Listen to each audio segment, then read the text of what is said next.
Hi guys, good afternoon. So இதயம் serial review பார்த்துடலாமா? So அதுக்கு முன்னாடி நம்ம சேனலில் சப்ஸ்கிரைப் பண்ண மறந்துடாதீங்க. லைக் பண்ணுங்கள், ஷேர் பண்ணுங்கள், கமெண்ட்ஸ் பண்ணுங்கள். ஸோ இன்னைக்கு எபிசோடு எப்படி போச்சு? சூர்யா அப்படின்ற ஒரு கேரக்டர் உள்ளே வந்து நாடகத்தை வந்து ரணகலம் பண்ணிகிட்டு இருக்கான்றான், அந்த மாதிரி தான் இருக்குது. ஸோ என்ன நடக்குது அப்படின்னா நம்ம எபிசோடோடய ரிவ்யூ பண்ணிடலாம். ஏன்னா இந்த வீடியோ ரொம்ப லென்த்தாகவே போயிட்டுருக்கு. அதனால் இந்த தடவை நம்ம கொஞ்சம் ஷார்ட்டாக முடிக்கிறப்ப நான் ட்ரை பண்ணுறேன். சரியா? என்ன நடக்குது அப்படின்னா, இந்த தமிழ் பாப்பாட்ட பேசிகிட்டு இருப்பா இல்லையா, அப்போ வந்து தமிழ் பாப்பா வந்துட்டு இதெல்லாம் சொல்கிறாப்புல, எதுக்குமா நம்மளுக்கு மட்டும் இத்தனை பிரச்சனை வருது அப்படின்னு. அது நீங்கள் டேரக்டர்கிட்ட தான் கேட்கணும். எங்களுக்கே அதே குழப்பமாக தான் இருக்குது. எதுக்கு தான் இதயம் சீரியலில் இப்படி பிரச்சனையாக கொண்டு வந்துக்கிட்டு இருக்கீங்கன்னே தெரியல. சரியா? அதுக்கப்புறம் தமிழ் பாப்பா வந்து கேட்டங்காட்டியும் எல்லாம் ரெடி ஆயிரும், நான் பார்த்துக்கிறேன், அம்மா பார்த்துக்கிறேன், நீ ஆயத்தியாவை பார்த்துக்கோ, அவங்ககிட்டேருந்து உங்களை நீங்கள் வந்து உங்களை இது பண்ணிக்கோங்க, அது மட்டும் இல்லாமல் எந்த பிரச்சனையும் வராமல் நான் அம்மா பார்த்துக்கிறேன் அப்படிங்கிறா. அதுக்கப்புறம் நீ ஆயத்தியாவை பார்த்துக்கோ அப்படின்னு சொல்லிட்டு போயிடுறா. அதுக்கப்புறம் மனம் இருந்துட்டு தமிழ் பாப்பா வேணால் புரிஞ்சுக்கிட்டா, ஆனால் ஆதித்யா வந்து சின்ன பையன், அவன் மனசை போட்டு உழப்பிட்டு இருக்கிறான் அப்படின்னோடனே பாட்டி அதே மாதிரி சொல்கிறான், யார் இவன், எங்கிட்டிருந்து வந்தானே தெரியல, என்ன சொல்கிறதே எனக்கு தெரியல அப்படின்னு சொல்லி பாட்டியும் போடும்போது, இந்த மாதிரி நியாயம் நம்ம பக்கம்தான் இருக்குது பாட்டி, நீ எதுக்கு கவலைப்படாதீங்க அப்படின்னு சொல்லி நம்ம கூமுட்ட சொல்லுது. ஸோ அதுக்கப்புறம் என்ன நடக்குது, நம்ம சூர்யா சார் வந்து யாருக்கிட்டேயோ ஃபோனில் பேசுகிறான். மச்சான் எல்லாம் நம்ம பிளான் பண்ணபடி தானே போயிட்டு இருக்குது அப்படின்லாம் பேசுகிறான். அப்போ எனக்கு தெரிஞ்சு இதை ஆதி வந்து செய்கிற மாதிரி எனக்கு தெரியல கைஸ். பின் போஸ்ட் காமிச்சாங்க, ஆதி மாதிரி எனக்கு தெரியல, எனக்கு என்னமோ வாசு மாதிரியே தோணுது கைஸ். இது செத்தவங்க உயிரோட வந்துட்டாடா இல்லை என்னன்னே தெரியல. எனக்கு தெரிஞ்சு அது வாசுவோட வாய்ஸ் மாதிரி தான் தெரியுது. உங்களுக்கு ஏதாவது தெரிஞ்சால் நீங்கள் கமெண்ட்ஸில் சொல்லுங்கள். சரியா? ஆனால் நான் கண்டிப்பாக சொல்கிறேன், அது வாசுவோட வாய்ஸ் தான். சரியா? ஒருவேளை இந்த இதயம் சீரியலுக்காக புவியரசனை கொண்டு வந்து போட்டாங்களா என்னன்னு தெரியல. சரியா? ஆனால் செத்தவன் எப்படா உயிரோட வருவான் அப்படின்ற மாதிரி தான் இருக்குது. ஆனால் வாய்ஸ் எல்லாம் வந்து பார்த்தீங்கன்னா வாசுவோட வாய்ஸ் மாதிரியே தான் இருக்குது. அந்த போஸு, இந்த கட்டிங்கு இதெல்லாம் பார்த்தா வாசுவோட வாய்ஸ் மாதிரி தான் தெரியுது. எனக்கு தெரிஞ்சு ஆதித்யாவையும் பாரதியும் ஒன்றா சேர்த்து வைக்கிறதுக்காக வாசுவே வந்துட்டானாட்டு இருக்குது. ஏற்கனவே வந்து இதயத்தை டச் பண்ணா தான் வந்துக்கிட்டு இருந்தான். இப்போ நேரடியாகவே வந்துட்டானா என்னன்னு தெரியல, மறுஜன்மம் எடுத்து பொண்டாட்டியும் ஆதியும் சேர்த்து வைக்கிறதுக்காக. ஐயையோ, ஒரே குஷ்டப்பா, ஒரே குஷ்டமப்பா, ஒரே குஷ்டமாக இருக்கு. அப்புறம் என்ன நடக்குது, தூங்குது, அவன் மச்சான்னு பேசிட்டு நம்ம பிளான் படி தான் நடக்குது அப்படிங்கிறான். அப்புறம் நீ சொல்கிற மாதிரி தானே நானும் செஞ்சுட்டு இருக்கிறேன் அப்படிங்கிறான் இவன். அதுக்கப்புறம் இப்போ நான் ஒன்று சொல்கிறேன், அதையும் நீ செய்யின்னு சொல்லி, நீ என்ன சொல்கிறியோ சொல்கிற மாதிரியே செஞ்சிடலாம் அப்படின்னு சொல்லிட்டு ஏதோ ஒரு பிளான் போடுறாங்க. அப்புறம் பார்த்தா டக்குன்னு பாரதி இருக்கிற ரூமில் வந்து படுக்க போகிறான். பாட்டி, லட்சுமி அம்மா, நீங்கள் 2 பேரும் அந்த ரூமில் ஏசி இருக்குது, போய் படுத்துக்கங்க, நான் என் பொண்டாட்டியோட படுத்துக்கிறேன் அப்படிங்கிறான். வந்துச்சு பாருங்க பாரதி கோவம். ஏய், மரியாதையாக போயிரு, நீ என்னது, அவங்க இங்கே தான் படுப்பாங்க, நீ முதல்ல வெளியே போடா அப்படிங்கிறா. உடனே அப்படியா, அப்போ அவங்க இங்கே படுக்கிறாங்களா, எனக்கு ஒன்றும் பிரச்சனை இல்லை, பொண்டாட்டி புருஷன் ஒன்றா படுத்துட்டு இருக்கேல, அவங்களே இங்கே படுக்க சம்போஜப்படாத போது எனக்கு என்ன பிரச்சனை அப்படின்னு சொல்லிட்டு இவனும் போய் கட்டில் படுக்க போயிட்டான். அதுக்கப்புறம் அவள் என்ன செய்வா, சும்மா இருப்பாளா, குழந்தைங்க தூக்கிட்டு வெளியில் போய் படுக்க போகிறேன்னு சொல்லிட்டு வெளியில் போகிறான். வெளியில் போனால் மறுபடியும் பின்னாடியே வர்றான். நீ எதுக்கு போய் வெளியே போய் படுக்க போகிறீங்க, அதனால் வெளியிலே படுக்க வேற, நீ உள்ளே போய் படுத்துக்கங்க அப்படின்னு சொன்னோன்னே, நீ சொல்லி நான் என்னடா கேட்கணும், பேசாமல் போறியா, இப்போ என்ன வேணுதுன்னு சண்டை, சரியான சண்டை கைஸ். அதுக்கப்புறம் இவன் என்ன செய்கிறான், சரி பாரதி ரொம்ப டென்ஷன் ஆகாத, ரொம்ப கோவப்படுற, பேசாமல் போய் படு அப்படின்னு சொல்லி ரொம்ப மூச்சு வாங்குற அப்படின்னு வேற சொல்கிறான். அதனால் போய் படுத்துடுறாங்க எல்லாரும். அதுக்கப்புறம் ஒரே க்ளோஸ்அப்பில் மூஞ்சியை காமிச்சிட்டு ஹிஹிங்கிறாங்க. அதுக்கப்புறம் என்ன நடக்குது, நம்ம ஆதி வந்து பார்க்குறாப்புல. பார்த்தோன்னே, என்ன ப்ரோ பாஸ், அவன் வந்து அவன் ஃபோனில் பேசுகிறவங்கிட்ட வந்து மச்சான்னு பேசுகிறான், இங்கே வந்து பாஸ்ன்னு பேசுகிறான். எனக்கு அதில் தான் டிஃப்ரென்ஷியேட் தெரிஞ்சுது. அப்போ இது கண்டிப்பாக ஆதியோட வேலையாக இருக்காதுன்ற மாதிரி தான் தெரியுது. பாஸ் சொல்லுங்கள் பாஸ் அப்படின்னு. இந்த மாதிரி பாரதியை பற்றி எனக்கு தெரியும், அவர் ரொம்ப கோவக்காரவங்க, அதனால வந்து நீங்கள் தான் கொஞ்சம் விட்டு கொடுத்து போகணும், கொஞ்சம் பொறுமையாக இருங்க அப்படின்னு. நீங்கள் சொல்லி நான் கேட்காம இருக்கேன் பஸ், நான் வந்து நீங்கள் தான் என்னை நம்பினீங்க, நீங்கள் தான் இந்த வீட்டில் இருக்க அலோவ் பண்ணீங்க, அப்போ நீங்கள் சொல்லி நான் கேட்காம இருப்பேனா அப்படின்னு சொல்லிட்டு 2 பேரும் பேசுகிறாங்க. அதுக்கப்புறம் ஒரு பூஜையை ஏற்பாடு பண்ணுறானாமா. அந்த பூஜையில் வந்து அந்த ஆதித்யா அந்த குழந்தைங்க பாரதி வந்து உட்காரணும். அதுக்கு வந்து இவன் பிளானை போட்டான். யார்? சூர்யா. மீனா வந்து எல்லா ஏற்பாடையும் பண்ணிக்கிட்டு இருக்காங்க. அந்த பிள்ளை பூச்சி வந்து அவன் சொன்னான்னு சொல்லிட்டு எல்லா வேலையும் பண்ணிக்கிட்டு இருக்குது. அதுக்கப்புறம் வந்து பாரதி வந்து உனக்கு அறிவே இல்லையா, மரியாதை கெட்டுறோன்னு என்னென்னமோ வார்த்தையில் திட்டுறாப்புல. அவன் எல்லாத்துக்குமே சிரிச்சுட்டு இருக்கிறான் சூர்யா.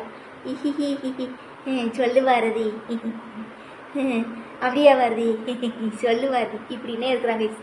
சரியா, மூஞ்சியில் கொஞ்சம் கூட ஒரு இதே இல்லை, ஹிஹின்னு இழிச்சுக்கிட்டே இருக்கிறான். அதுக்கப்புறம் உட்கார மாட்டேன்றா. ஸ்கூலுக்கு கிளம்பிட்டா, ஆஃபீஸுக்கு கிளம்பிட்டா. எங்கிட்ட சுதாகர் மித்திரம் கீழே இறங்கி வர்றாங்க. வந்து பார்த்தா இந்த வீட்டில் இது ஏன் வீடானே என்னன்னு தெரியல, சத்திர மாதிரி தெரியுது. வரையும் போகிறவங்கள அவன் வயசுக்கு என்னமோ செஞ்சுட்டு இருக்கேன் அப்படின்ற மாதிரி தான் இருக்குதுன்ற மாதிரி அவன் புலம்பிட்டு போனான். அவன் கரெக்டாக தான் புலம்புறான். ஏன்னா வீட்டோட தலைமை இல்லையா, அப்போ அவன்கிட்ட கேட்டு தானே செய்யணும். இவன் இஷ்டத்துக்கு எல்லாம் செய்யறதுக்காட்டி அவன் டென்ஷன் ஆகி போயிட்டான். சீக்கிரமே ஆளுகளை விட்டு அவன் யாரும் கண்டுபிடிக்கணும் அப்படின்னு சொல்லிட்டு போகிறான். உடனே நம்ம மித்ராக்கா இருந்துட்டு, அண்ணே நீ ஒன்றும் கவலைப்படாதனே, அவன் எது செஞ்சாலும் நம்மளுக்கு சாதகமாக தானே இருக்கும் அப்படின்னு சொல்லி இவ வேற ஒரு தைஸாக ஒரு திட்டை போட்டுட்டு இருக்கிறான். அப்படி இல்லை மித்ரா, நீ அன்னைக்கே நான் நேற்று சொன்னது தான், அவன் எந்த திட்டத்தோட வந்திருக்கான்னு நம்மளுக்கு தெரியாது, நம்ம கவனமாக தான் இருக்கணும் அப்படின்னு சொல்லிட்டு இவன் போயிடுறான். அதுக்கப்புறம் நம்ம மீனாக்கா வேற அட்வைஸ் மேலே பொழியுது. ஐயோ சாமி, பாரதி நொந்தே போயிட்டான், அவனை நம்புறீங்க என்னைய நம்ப மாட்டேங்கிறீங்க அப்படின்னு சொல்லி இவ பேச, மீனா பேச, புருஷன் பொண்டாட்டிக்குள்ளே 1000 பிரச்சனை இருக்கும், அதெல்லாம் நீ இது பண்ணிக்கிட்டே இருக்காத பாரதி அப்படின்னு சொல்லிட்டு இவ பேச. 2 பேரும் கான்வர்சேஷன் ஓவராக போச்சு. அதுக்கப்புறம் என்ன நடக்குது, நம்ம ஆதி வந்து இந்த மாதிரி நீங்கள் பூஜையில் கலந்துக்கிட்டே ஆகணும்னு சொல்லி ஆதி வந்து சப்போர்ட் பண்ணிகிட்டு இருக்கிறா. யாருக்கு? சூர்யாவுக்கு. அப்போ பாரதி வந்துட்டு, ஆதி இதில் நீங்கள் தலையிடாதீங்க, நான் தான் அவன் புருஷனே அந்த மாதிரிலாம் சொல்லுவாங்க. நாளைக்கு எபிசோடில் வருமா என்னன்னு தெரியல. இந்த நம்மளாம் ஒரு 2 பிட்டை போடுவோம். அதாவது என்ன நடக்கும்னா, கண்டிப்பாக ஆதி வந்து உட்காரத்தான் சொல்ல போகிறான்.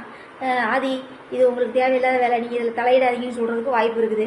இனி என்ன நடக்க போகுதுன்னு தெரியல. ஏற்கனவே வந்து மனோவுக்கும் அபிக்கும் கல்யாணம் பண்ணி வச்சதில் பாரதி மேலே இன்னும் அவன் கோபத்தில் தான் இருக்கிறான். புரியுதுங்களா? இன்னும் அவன் கோபத்தில் தான் இருக்கிறான் ஆதி. அது சும்மா அப்படியே ஆற போட்டிருக்காங்க. இனி இவன் எக்ஸ்ட்ரா ஏதாவது வார்த்தையை விட போக ஆதி வந்து இவன் மேலே டென்ஷனாக போகிறான்னு நினைக்கிறேன்.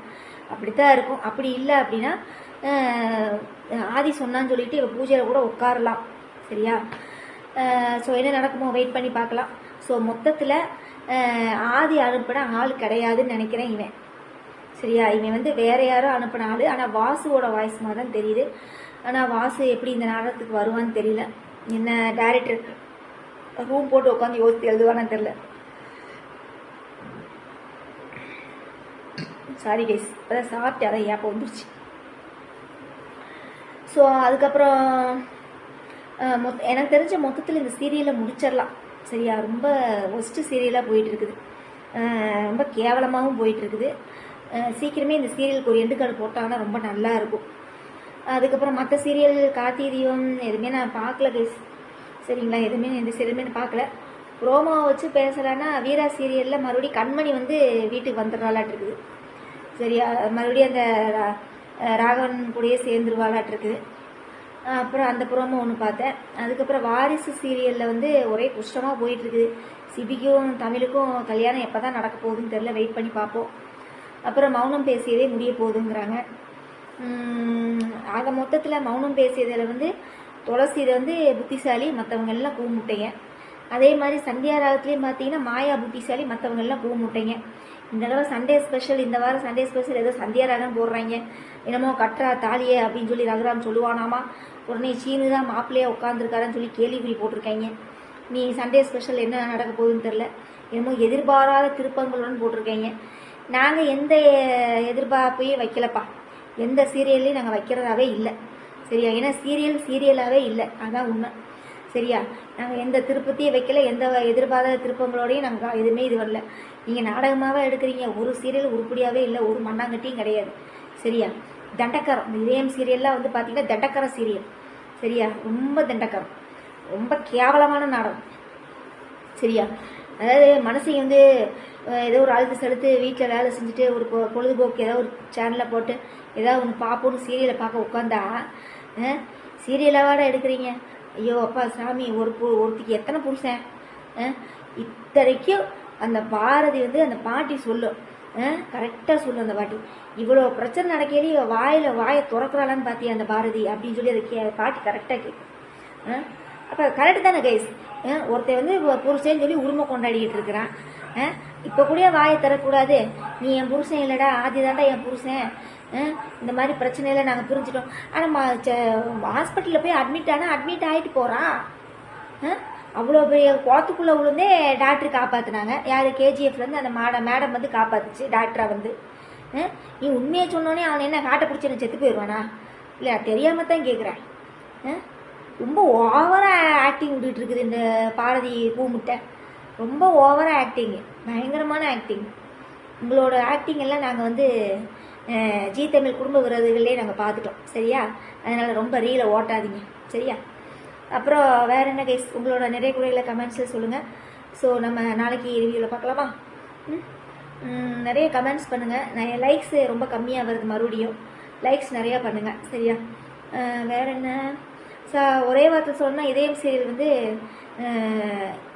Worst serial. சீக்கிரம் அதுக்கு ஒரு எண்டு கார்டு போட்டாங்கன்னா நல்லாயிருக்கும் சரியா. அப்புறம் எதுக்கு இந்த மாறி நினைத்தாலே நிற்கணும் இன்னும் எதுக்கு ஓடுதுன்னே தெரில ஜீ தமிழில். அப்புறம் எதோ அண்ணாமலை குடும்பத்தான் ஏதோ ஒரு சீரியல் ஆடு போட்டாங்க பார்த்தேன். அது எப்போ வரப்போகுதுன்னு தெரியல. இந்த திருமாங்கல்யத்துக்கே நீ அது எப்போ வரப்போகுதுன்னு தெரியல. மொத்தம் எந்த சீரியல் முடிய போகுதுன்னு தெரியல. அண்ணா முடிய போதா, வீரா முடிய போதா, இல்லை மௌனம் பேசியதே முடிய போகுதுன்னு போட்டாங்க. அவங்களே இறுதிக்கட்ட இதுன்னு போட்டாங்க. நீ நைட்டு போடுற சீரியல் எந்த சீரியல் முடிய போகுதுன்னு தெரியல. ஸோ வெயிட் பண்ணி பார்க்கலாம் ஓகேவா. Okay guys. ஸோ மொத்தத்தில் இன்றைக்கி இதயம் எபிசோடு ரொம்ப கேவலத்தின் உச்சம். Bye guys.